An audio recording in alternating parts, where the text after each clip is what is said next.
नमस्कार बच्चों, हमारे मिठाई वाला इस पाठ के तीसरे तासिका में आप सभी का स्वागत है। हमने अब तक देखा कि जो खिलौने बेचने वाला है वह नगर में पहले खिलौने बेचने आता है, फिर बाद में बांसुरी बेचने आता है और उसके बाद वह मिठाई बेचने आता है। यानी सारी जो बातें हैं वह बच्चों से या बच्चों को लगाव लगाने वाले ही बातें हैं और वही वह क्या करता था, नगर में बेचने के लिए आता था। बच्चों को बड़े प्यार से बहलाकर वह क्या करता था, वह बातें अपनी बेचा करता था। और वह ऐसा क्यों करता था, अब हम इसके आगे पढ़ेंगे। रोहिणी बोली, दादी फिर भी काफ़ी सस्ता दे रहा है, 4 पैसे की तो ले लो, यह पैसे रहे। रोहिणी ने दादी से कहा। दादी उससे पूछो, तुम इस शहर में और कभी भी आए थे या पहली बार आए हो? और इसी प्रकार से जो रोहिणी है, तो रोहिणी ने उसे पहचान लिया था कि वह यही इंसान है कि वह अलग अलग बातें क्या करता है, बच्चों से लगाव वाली बातें लेकर वह नगर में बेचने के लिए आता है। और इसलिए वह दादी को समझाती है कि दादी बहुत सस्ता दे रहा है, 4 पैसों की तो हम क्या करेंगे, ले ही लेंगे। यानी इसके पहले दादी माँ क्या कर रही थी कि तुम 16 यानी बहुत कम दे रहे हो मिठाई, 25 तो तुम्हें देनी ही चाहिए। तो फिर रोहिणी क्या कर रही थी, दादी को यह बातें सब समझा रही थी। और फिर रोहिणी ने दादी से कहा कि दादी इससे पूछो कि तुम इसके पहले भी इस शहर में कभी आए थे या पहली बार तुम इस शहर में आए हो? यानी वह हर बार आता था। तो रोहिणी ने उसे क्या किया था, पहचान लिया था, क्योंकि उसके बोलने का तरीका, बच्चों से लगाव, बच्चों से स्नेह भरी बातें करना, यह सब रोहिणी ने बार बार उसे देखा था। और इसीलिए रोहिणी ने दादी से कहा कि इससे पूछो कि तुम पहली बार इस शहर में आए हो। यहाँ मिठाई वाला हर्ष, संशय और विस्मय आदि भाव में डूबकर बोला, इससे पहले मुरली लेकर आया था और इससे भी पहले खिलौने लेकर। वह बोली, इन व्यवसायों में भला तुम्हें क्या मिलता होगा? वह बोला, मिलता भला क्या है, यही खाने भर को मिल जाता है। और जो रोहिणी है, रोहिणी ने दादी के द्वारा जब मिठाई वाले को पूछा तो मिठाई वाले वह बातें सुनकर उसे हर्ष हुआ, यानी कुछ आनंद भी हुआ कि हाँ, मुझे किसी ने तो याद रखा है। उसे कुछ संशय हुआ यानी उसे डर लगने लगा कि कहीं मुझे ये लोग एक प्रकार से बच्चे चुराने वाला या कुछ तो नहीं समझ रहे हैं ना। और उसके बाद वह विस्मयादी भावों में, विस्मयादी यानी क्या कि हैरानी के भाव में वह डूब गया। और फिर वह रोहिणी को कहने लगा कि हाँ, मैं इसके पहले खिलौने, मुरली, यह सब लेकर मैं इस शहर में आया था बेचने के लिए। तो यह सब बातें सुनकर जो रोहिणी है, रोहिणी पूछने लगी कि इन व्यवसायों में तुम्हें मिलता भी क्या होगा? वो बोला, मिलता भला क्या है, खाने भर को मिल जाता है। यानी रोहिणी उसे समझाना चाह रही थी कि तुम ऐसे धूप में या गली गली में थोड़े थोड़ा सामान लेके, बच्चों का सामान लेके तुम घूमते हो, तो इससे तुम्हें क्या मिलता होगा? तो वह बोलने लगा, कुछ मिलता तो नहीं भला, लेकिन खाने भर को, यानी जितना मुझे खाने को लगता है उतना मुझे आराम से मिल जाता है। आगे मिठाई वाला बताता है, पर हाँ, संतोष, धीरज और कभी कभी असीम सुख जरूर मिलता है, और यही मैं चाहता भी हूँ। व्यर्थ उन बातों की क्यों चर्चा करूँ, उन्हें आप जाने ही दे। उन बातों को सुनकर आपको दुख ही होगा। अतिशय गंभीरता के साथ मिठाई वाले ने कहा, मैं भी अपने नगर का एक प्रतिष्ठित आदमी था। और इसी प्रकार से जब रोहिणी ने उसे पूछा कि इससे तुम्हें मिलता भी क्या है, तो उसने बोला कि थोड़ा संतोष यानी आनंद, धीरज और कभी कभी असीम सुख। असीम सुख यानी क्या कि जो हमें किसी बात से नहीं मिल सकता, ऐसा कुछ सुख जो है वो मुझे मिल जाता है, और मैं ज़्यादा और कुछ चाहता भी नहीं। और यह सब बातें कैसे व्यर्थ है, यानी उसे करने से कुछ भी फायदा नहीं है, उन्हें आप जाने ही दीजिए। यानी वह एक प्रकार से रोहिणी को समझाने लगा कि इन सब बातों को आप जाने दीजिए। इन बातों को सुनकर आपको क्या होगा कि दुखी होगा। मेरी यह सब बातें हैं, इन बातों को सब सुनकर आपको क्या होगा कि दुखी होगा, मेरी जो मेरे साथ घटित हुई जो बातें हैं उनको। और मैं भी अपने नगर का एक प्रतिष्ठित आदमी था। और इसी प्रकार से वह आगे अपनी जो कहानी है वह बताने लगा कि मैं भी, मेरा जो नगर था, मेरा जो शहर था, उसमें एक मैं प्रतिष्ठित यानी अच्छा जीवन जीने वाला एक आदमी था। स्त्री थी, छोटे छोटे 2 बच्चे भी थे। मेरा वह सोने का संसार था।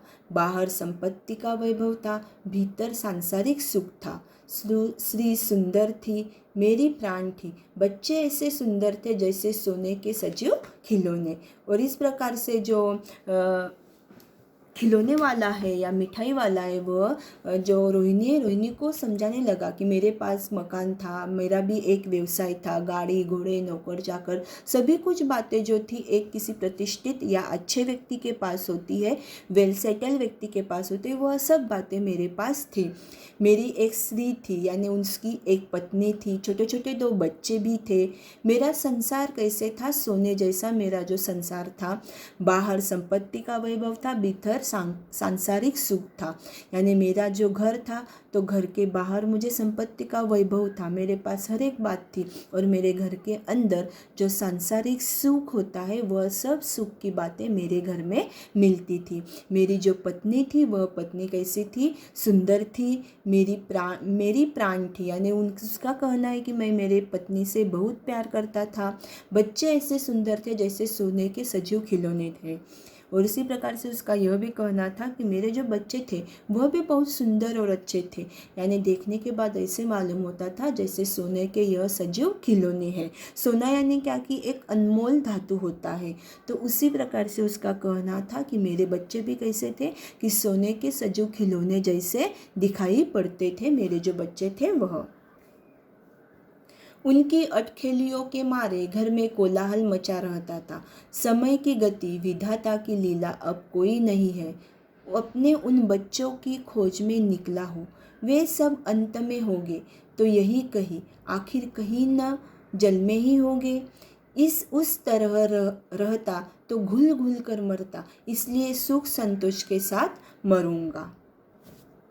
आगे वह रोहिणी को समझाने लगा कि मेरे जो बच्चे थे उनकी अटखेलियों यानी क्या कि जो लीलाएं, यानी छोटे बच्चे जो अलग अलग लीलाएं करती है, तो उनके मारे मेरा घर भी कैसे था, कोलाहल से मचा रहता था। कोलाहल यानी शोर, मेरे घर में भी बहुत शोर रहता था। बट समय की गति, विधाता की लीला, यानी समय का जो वेग है वह समय का वेग, और जो भगवान है, ईश्वर है, उसकी लीला, अब मेरे पास कोई नहीं है। अपने उन बच्चों की खोज में ही निकला हूँ।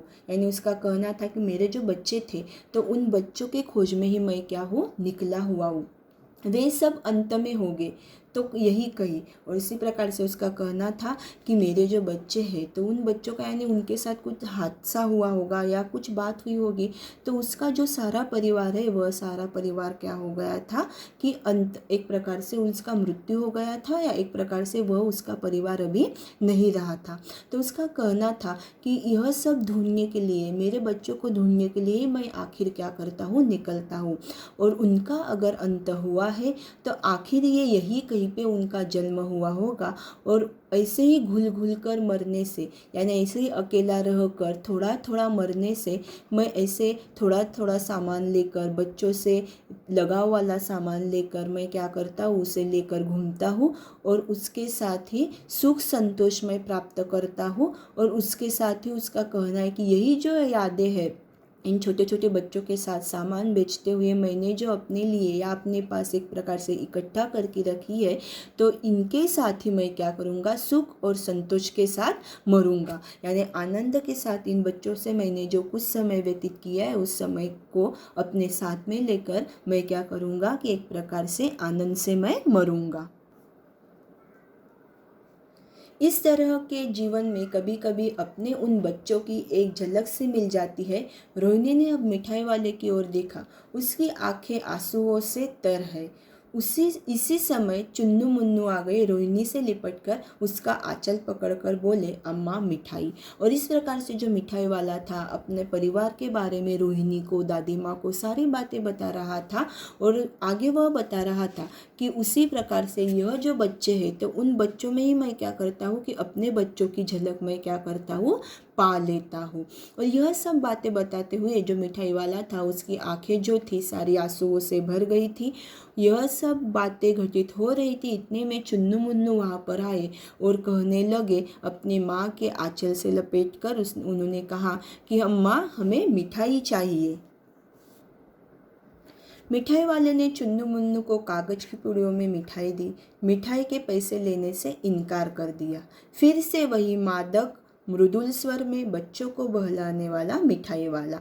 और इस प्रकार से रोहिणी जो है अपनी बातें उसके साथ, जो मिठाई वाला था उसके साथ कर रही थी। चुन्नू मुन्नू आए, उन्होंने मिठाई मांगी। मिठाई वाले ने क्या किया कि उनको कागज़ में एक प्रकार से मिठाई जो होती है उसे बांध कर उनको दे दी।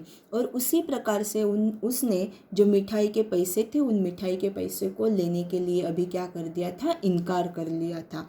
और उसी प्रकार से वो वहाँ से चला गया और फिर से वही मादक मृदुल स्वर यानी मनमोहक और एक प्रकार से मीठा स्वर निकालते हुए, बच्चों को बहलाने वाला मिठाई वाला ऐसा आवाज़ निकालते हुए जो मिठाई वाला था वह वहाँ से निकल गया।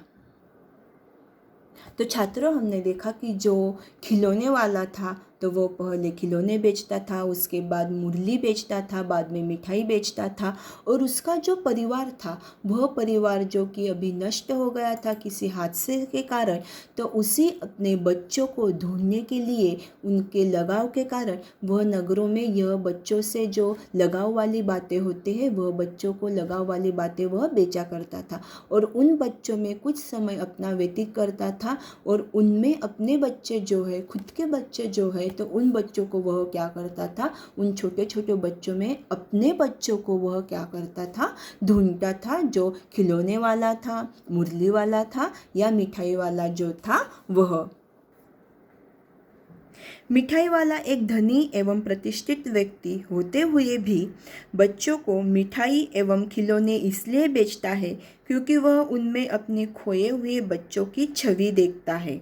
वह गलियों में घूम घूम कर बड़े मीठे स्वर में आवाज़ दे देकर अपनी चीज़ें बेचता रहता है जो कि बच्चों से रिलेटेड थी, बच्चों को लगाव वाली थी, ऐसी जो बातें थी वह। तो इस प्रकार से छात्रों, हमने देखा कि जो मिठाई वाला था वह पाठ हमने पढ़ा। अभी इस पाठ के जो नोट्स है, न्यू वर्ड्स मीनिंग है, यह सब आपको टॉप स्कूल द्वारा भेजे जाएंगे। जैसे कि आप पहली कविता जो थी या दादी माँ जो पाठ था उसके आपने जैसे जिस प्रकार से नोट्स और वह लिखा था उसी प्रकार को आपको इस पाठ का भी लिख लेना है। धन्यवाद।